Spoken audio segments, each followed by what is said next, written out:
네, 안녕하세요. 반갑습니다. 허준입니다. 오늘도 이 방송 프로그램이 업데이트를 하라고 그러는 바람에 와, 아침에 끙끙대면서 좀 만져봤거든요. 네, 근데 아무 리도 안 되네요. 그래서 일단 요거는 제가 뭐 장중에 좀 한가한 시간이나 장 끝나고 나서 좀 만져봐야 될 것 같고, 일단은 네, 아침 방송을 하고 싶고, 네, 근데 이대로 가다가는 장전을 못할 것 같고, 그래서 오늘은 되게 오랜만에 녹화 형태로 여러분들께 인사를 드리게 되었습니다. 현재 제 얼굴은 안 나오고 있고요. 네, 화면만 나오고 있으면 정상입니다. 네, 부득이 일단 이렇게 진행하는 점 참고해 주시고, 오늘 아침에 여러분들께서 참고하셔야 될 내용들 몇 가지 요약해 드리면서 한번 가보도록 할게요. 우선은 네, 해외 증시에 대한 어떤 기술적 위치도 좀 아셔야겠죠? 자, 한국 증시와 밀접한 연관이 있는 나스닥입니다. 나스닥을 보기에 앞서 다른 나라 잠깐 체킹할게요. 일본 증시 보시게 되면 어떤가요? 최근에 좀 달렸고, 그리고 달린 이후에 살짝 눌러주고 있는 형국이죠. 일단은 지금의 어떤 기준을 놓고 본다면, 지금은 이렇게 세로선 한번 그어보면 약간 위태위태하죠. 이게 무슨 말이냐면, 막 달리다가 한 템포 쉬는 구간이 있어요. 요 구간. 그쵸? 막 달리다가 좀 얇게 너무 두껍다. 네, 보시면 요 구간, 그쵸? 달리다가 누름, 그리고 요 구간, 그쵸? 요런 구간, 요런 구간, 요런 구간, 그쵸? 보시게 되면은 현재도 딱 제가 요런이라고 했던 동그라미 쳤던 구간처럼 달리고 나서 눌러주는 국면이에요. 근데 이제 주식이라는 게 항상 눌러주고 나서 올라가는 건 아니잖아요. 눌러주다가 실패하면 그냥 그대로 깨져버리는 건데, 예컨대 이런 국면이죠. 실패하면 그냥 그대로 깨져버리는 거죠. 그래서 일단은 일본 증시는 흔히 이제 이런 국면을 우리는 뭐라고 이야기하냐면 변곡이라고 합니다. 근데 한국 증시 같은 경우는 상승에 대한 모멘텀이 있어요. 네, 다른 나라 대비 못 올랐던 게 올 초에 꽤 컸기 때문에 상승 여력이 충분히 남아 있습니다. 그리고 호황 종목들도 한둘이 아니고 워낙 많아서 상승 여력이 꽤 있다라고 보여지는 반면, 일본 증시 같은 경우는 판단이 좀 애매해요. 그래서 여기서의 어떤 방향성은 조금 지켜볼 필요가 있겠다. 예단하기 힘들다라고 이제 말씀드릴 수 있겠고, 한국과 조금 이제 비스무리한 흐름 보여주는 대만. 네, 최근에 급격한 조정 이후에 현재 좀 갈팡질팡하고 있는 그런 모양새 있고요. 일본보다는 좀 더 강하죠. 유럽으로 넘어가 보겠습니다. 독일, 그냥 박스권이죠 뭐. 네, 그 4월달 관세 폭락 이후에 그냥 옆으로 가고 있습니다. 네, 그냥 박스권입니다. 특별한 어떤 대단한 흐름은 없고요.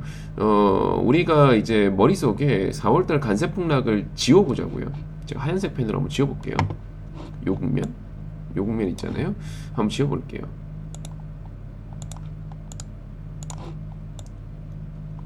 삭제하고 있습니다. 그러면 어떤 차트인가요? 네, 독일은 어떤 차트죠? 그냥 박스권입니다. 올해 내내 박스권. 그러니까 4월 달에 전 세계 폭락이라는 요 부분을 제외하고 본다면 그냥 올해 내내 독일은 박스권입니다. 참고로 아시다시피 독일은 네, 유럽 대장주죠. 그리고 이제 뭐 유로스톡은 볼까요? 네, 뭐 마찬가지죠. 그냥 박스권입니다. 언제를 빼면 4월 관세 폭락을 빼면, 그렇죠. 즉 이런 상황이에요. 전 세계가 전 세계 특히 주요 증시들 워낙 이제 혼자서 움직인 애들 있잖아요. 뭐 베트남 증시라든지 뭐 이스라엘 증시라든지 러시아 증시라든지, 우리나라랑 밀접한 연관이 없고 자기 혼자 이제 약간 독고다이로 움직이는 그런 증시들을 제외하고 약간 이제 연동돼서 잘 움직이는 증시들 있죠. 뭐 일본, 대만, 한국, 유럽, 네, 미국 뭐 이런 증시들 보게 된다면 미국 제외하고 대체로 박스권입니다. 네, 대체로 박스권입니다. 뭔가에 막혀 있고 지금 막 내달리고 있고 이런 위치는 아니에요. 근데 사람들이 좀 오해하는 게, 우리나라 이제 국장이라고 하죠. 한국 증시가 불과 얼마 전까지만 해도 내달렸거든요. 이때의 기억으로 지금 매수하면 달릴 거야 라는 생각으로 이제 주식시장에 임하는 분들이 있는데, 그 마인드는 지금은 버리셔야 돼요. 그러니까 저는 이제 VIP 대상으로 항상 첫 번째 교육하는 게 뭐냐면, OT 이런 거 말고 교육 방송을 찍게 되면 항상 제일 먼저 하는 게 이 방향을 보는 방법을 인지시키려고 노력을 해요. 저 첫 번째 강의는 추세였습니다. 그래서 네, 방향을 인지시키려고 노력을 하고 있고, 관련해서 이 코스피의 방향성은 달리다가 지금 박스로 전환이 되고 있어요. 유럽은 올해 내내 박스였고, 네, 일본하고 대만을 좀 주춤하는 모양새고, 한국도 지금 박스로 전개되고 있죠. 한국이 박스로 전개되는 가장 큰 이유 중에 하나는 미증시의 멈춤도 있으나, 네, 대주주 양도세도 있었죠. 그렇죠. 요 내용 일단 먼저 숙지를 해주시면 좋겠고, 그리고 이제 우리 나스닥을 보게 되면은 나스닥 같은 경우는 약간 이거죠. 보시면은 지금 어느 순간부터 캔들이 작아요. 자 보세요. 여기는 캔들이 크죠. 네, 캔들이 커요. 요런 국면들을 제외하고 보게 되면은 올라가면 올라갈수록 요런 국면을 보면 캔들이 확실하게 작아지죠. 7월 한 달 내내 캔들이 작았어요. 그리고 급락 나오고 다시 캔들 작아지고 급락 나오고 캔들 다시 조금 커진 상태. 캔들이 작았다는 거는 등락이 적다는 겁니다. 그렇죠? 등락이 적다는 겁니다. 말 그대로 상승도 하락도 조금씩 나온다는 거예요. 이거는 무엇을 의미할까요? 상승 하락이 조금씩 나오는데 이건 무엇을 의미할까요? 네, 요거는 투자자들이 이제 화끈하게 매수도 안 해주고 화끈하게 매도도 안 한다는 뜻이에요. 선생님 그게 무슨 뜻인데요? 다들 보수적이란 거죠. 그래서 보면은 지금 대만하고 일본은 멈칫, 유럽은 네, 올해 내내 박스권, 네, 그리고 미증시는 투자 심리가 되게 제한적이에요. 지금 조금 사주거나 조금 팔거나 이런 느낌이죠. 그러다가 중간중간에 이제 악재 나오면은 조금 크게 반응하고, 왜냐면 기술적인 위치가 많이 오른 상태이기 때문에. 어쨌든 계속 신고가잖아요 지금. 미국은, 우리나라는 이런 신고가 아니거든요. 네, 미국은 지금 역사적 신고가잖아요. 나스닥이란 지수가 생긴 이래 최고가에서 놀고 있잖아요. 그쵸? 그래서 당분간은 얘네들은 게 제한적일 거예요. 그러니까 지금 일본, 대만은 약간 주춤하고 있고, 유럽은 자꾸 박스권이고, 그리고 미장 같은 경우는 제한적 등락이고, 제한적 등락 속에서 간신히 우상향 기조를 유지해주고 있고, 한국은 박스로 전개되고 있고, 그쵸? 그래서 전체적으로 지금 확 달리고 있는 상승장이냐 그게 아님을 확인하셨죠? 네, 그럼 그에 맞춰서 전략을 짜셔야 됩니다. 그래서 제가 여러분들께 최근 몇 주간 누누이 이야기하는 게 밑에서 입 벌리고 기다리시라. 계속 이거 오잖아요, 이런 구간. 그쵸? 요 지난주에 이 급락 나왔을 때도 최저점에서 여러분들 매수하십시오. 무료방에도 글 올려드렸죠. 매수하셔야 된다고. 기억나시죠? 네. 그러면 지금은 어차피 박스라는 것은 우리 유럽 증시 한번 다시 볼까요? 유럽이 그래도 박스가 쉬웠으니까.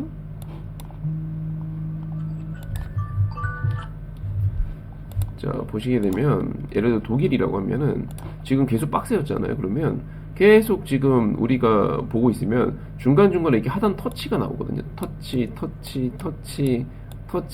근데 이걸 어설프게 올라갈 때 앞서 상승 추세장에서의 어떤 기억 때문에 고점 매수하게 되면은 네, 그럼 바로 호로록 떨어지는 거예요.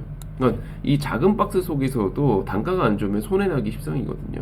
요 점만 좀 유념해 주시면 좋겠고, 그래서 조금 지루하지만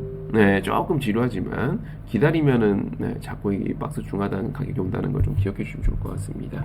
참고해 주시고, 일단 시장의 기술적 위치는 이렇게 안내를 해드리고요. 그 다음에 이제 우리 텔레그램, 아이고 잘못 클릭했습니다.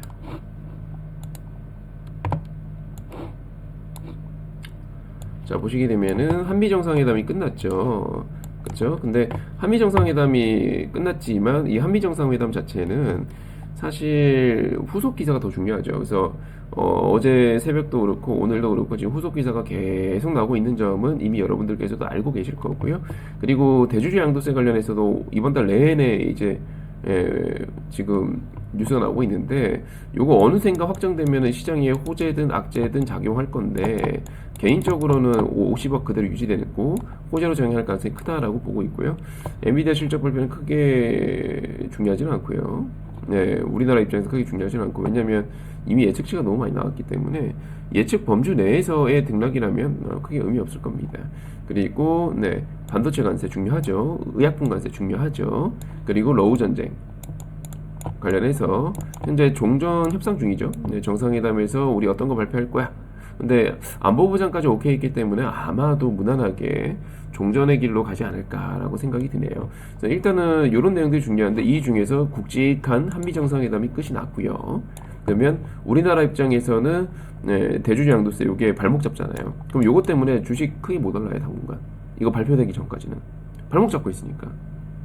반도체 의약품은요 역시나 이 관세를 발표하기 전까지는 제한적으로 올라요. 하루 1, 2% 오르잖아요. 그럼 다음날 또 쉬어요. 그쵸?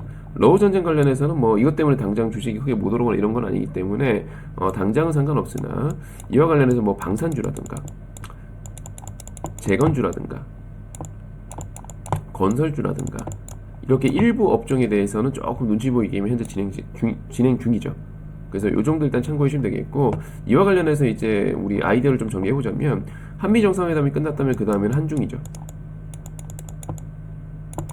그래서 중국 관련해서 뭔가 나올 거라는 걸 좀 유추해 보셔야 될 것 같고 개인적으로 어차피 9월 달에 중국 단체 관광객 무비자 입국 시작이잖아요. 그래서 죄송합니다. 네, 입국을 시작하기 때문에 무비자가 이제 시행되니까 이와 관련해서 중국 관련주들 예컨대 뭐 화장품이라든가 네, 아니면 호텔이라든가 네, 카지노라든가 뭐 GKL 뭐 호텔 신라 파라다이스, 롯데관광 뭐 이런 것들이 되겠고요. 그 다음에 대주주 양도세 관련해서는 주식 전체적으로 호재라고 봐야 되기 때문에 대비하셔야 되겠고 반도체 관세나 의약품 관세는 반도체 관세는 한 코멘트 드리자면 이제 그 조금 못 올랐던 애들이 있어요. 뭐 SK하이닉스나 한미반도체처럼 작년까지 이제 훨훨 날아갔던 애들 말고 삼성전자라든지 뭐 리노공업이라든지 네. 뭐 이스페타라든지 이렇게 좀 못 올랐던 애들 있죠. 얘네들을 유망하게 보셔야 됩니다. 매수 관점 보셔야 되겠고 의약품 쪽은 기업들 전체적으로 좋아요. 지금 잡주들 빼고 큰 거, 뭐 한미약품, 셀트리온, 뭐 삼바 뭐 이런 거 있잖아요. 큰 거, 네, 큰 것들은 대체로 좋아요. 그래서 관세 발표되게 되면은 이후에 올라갈 것 같아요. 그래서 요 정도는 이제 적극 매수 관점 보셔야 되겠고 그 다음에 추가로 플러스 알파로 변압기, 전선 요거를 8월달 집중적으로 공략하시면 돼요. 오늘도 마치 저도 오늘 이거 공략할 거고 저 어제도 변압기 샀습니다. 네, VIP 방하고 어제도 변압기 샀고요. 이번 뭐 제약주도 지금 계속 비중 늘리고 있고 중국 관련주도 지금 비중 계속 늘리고 있어요. 네, 이렇게 이제 참고해 주시고 한미 정상회담 관련주들 있잖아요. 예를 들어서 뭐 원전, 조선, 방산, 네 이런 것들 LNG 뭐 이런 것들은 어제 기대만큼 못 올랐죠. 제가 어제 오전에 팔아야 된다 그랬습니다. 장시합 전에 미리 이야기해드렸죠. 너무 네 소문난 장치상이기 때문에 팔아셔야 된다고 이제 이야기를 해드렸었고 관련해서 얘네들에 대해서는 뭐 네 일단은 좀 단기 매물 때문에 조금 좀 발목 잡히지 않을까라는 생각이 들어요. 네, 참고해 주시고 전반적으로 뉴스 관련해서 이 정도 정리해 드릴 수 있겠고 그래서 정리해 놓고 보면은 지금 이제 대주주 양도세 그리고 반도체 관세, 의약품 관세 그리고 러우 전쟁 이런 것들이 현재 남아 있는 상황이기 때문에 다들 제한적 심리를 갖고 있습니다. 막 좀 한 시장이 한 2, 3% 올랐어요. 그러면 2, 3% 오른 상태에서 다들 좀 많이 올랐나? 조심해야 되나? 이런 생각이 드는 거죠. 제가 어떤 느낌인지 이해되시죠? 시장이 또 2, 3% 빠졌어요. 그래도 호황인데 실적 좋다는데 목표가 상향이라는데 매수해볼까? 이게 지금 계속 반복되는 겁니다. 이 내용을 좀 이해를 해주시면 좋을 것 같고요. 자, 여기에 맞춰서 전략 짜셔야 되기 때문에 기본적으로 시장 대응 전략은 그냥 뭐 박스 전개 중이고 이 박스 이후에 시장은 올라갈 거니까 이후에는 이번에 3,500까지 간다고 봐요. 저는 이후에 올라갈 거기 때문에 시장은 지금 매수해야 되는데 근데 지루한 박스권이네? 좀 오르다 말고 그럼 좀 오르다 사면 돼요? 안 돼요? 안 되겠죠. 그래서 박스 중하단 값에서 매수를 하기 위해서 노력을 해야겠구나. 2, 3회 정도 분할 매수해야겠구나. 요것만 숙지해 주시면 돼요. 8월달은 제가 이야기드린 업종군 중심으로 일단 포트 구성해 보시면은 후회는 없으실 겁니다. 이해되셨죠? 그렇게 일단 참고해 주시고요. 오늘의 전략은 사실 뭐 별거 없죠. 보시게 되면 미장이 또 방향성을 제시를 해준 건 아니잖아요. 네, 보시다시피 이제 뭐 다우 0.3% 올랐고 S&P 0.4% 올랐고 나스닥 0.3% 올랐고 우리나라는 미장이 급락해도 올라가고 미장이 급등해도 오히려 떨어지는 국가. 즉 최근에는 오히려 대주주 양도세라든가 뭐 이런 것들이 오히려 발목 잡는 그런 국가. 네, 반도체나 자동차나 이런 관세 때문에 등락을 할 때 시총 상위주니까 그들의 등락으로 시장의 방향성이 결정되는 국가. 그게 이제 우리나라 증시이기 때문에 사실 미장이 0. 몇 프로 오른 걸로 우리나라가 상승장이 열릴 거야라고 예상하기 힘들어요, 오늘은. 그래서 오늘 같은 경우는 어떻게 보셔야 되냐면 그런 관점보다는 이제 어제 빠진 애들 있잖아요. 조선, 반도체, 은행 같은 뭐 금융, 네, 원전, 2차 전지, 그리고 뭐 이런 애들 어제 다 빠졌죠. 시장 주도주였잖아요. 얘네 다 빠졌단 말이에요. 어제 다 빠졌어요. 그래서 얘네들이 오늘은 어제 빠졌는데 미장이 올랐잖아요. 뭐 크진 않지만 그럼 오늘은 반발 매수 들어오겠죠. 언제? 아침부터, 장중부터.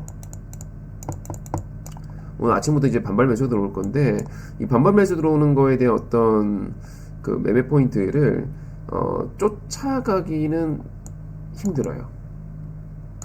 만약에 이 반발 매수를 갖고 먹겠다면 어제 종가에 사갖고 오늘 이제 오전에 파는 그런 매매를 했어야 되는 거고, 그게 아니라면 사실 오늘은 이제 이들을 쫓아가는 매매 힘들고, 전 개인적으로는 얘네들은 잠깐 거리 둔다 그랬잖아요, 제가. 그죠? 아까도 말씀드린 거리 둘 거니까 개인적으로는 역시나 오늘도 이제 뭐 중국이나 제약이나 뭐 변압기나 조선이 아니고 전선이나 이런 것들이 오전에 매수기를 준다면 저는 오히려 그들을 매수해보고, 분명히 시장은 장 초반에 얘네들의 매수가 몰릴 거예요. 네, 얘네들 중심으로 반등을 시도할 건데 요거는 쫓아갈 반등은 아니라고 봐요. 네, 애매합니다. 왜냐면 말씀드렸다시피 어제 막 현대중공업이나 이런 애들 좀 하나오션 좀 많이 빠졌잖아요. 4% 빠졌다 쳐요. 마이너스 4%예요 어제. 네, 그리고 오늘 만약에 플러스 2% 정도 올라요, 장 초반에. 그럼 이 쫓아가서 얘가 여기서 10%더 올라간다라고 자신할 수 있어요? 지금은 애매하죠. 그럼 못 사는 거예요, 아침에.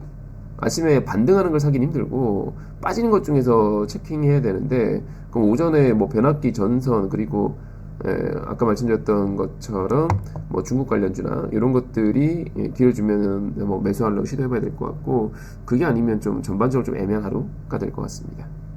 네, 참고해 주시고, 오늘은 특이하게 얼굴도 안 나오고 이렇게 녹화 방송으로 인사를 드리게 되었는데요. 지금 시간이 7시 한 38분이 되었어요. 네, 부득이 제가 그 PC를 교체하고 이 세팅을 하는 과정에서 뭔가 끝난 줄 알고 이제 퇴근을 했는데, 다음날 아침 되니까 또 뭐 업데이트하라고 설정하라고 하면서 지금 모든 게 날아가 버렸어요. 네, 그래서 부득이 이렇게 인사를 드리게 되었습니다. 참고해 주시고, 내일은 또 라이브로 인사드릴게요. 네, 오늘 아침 방송 여기까지 하도록 하겠습니다. 수고하셨습니다.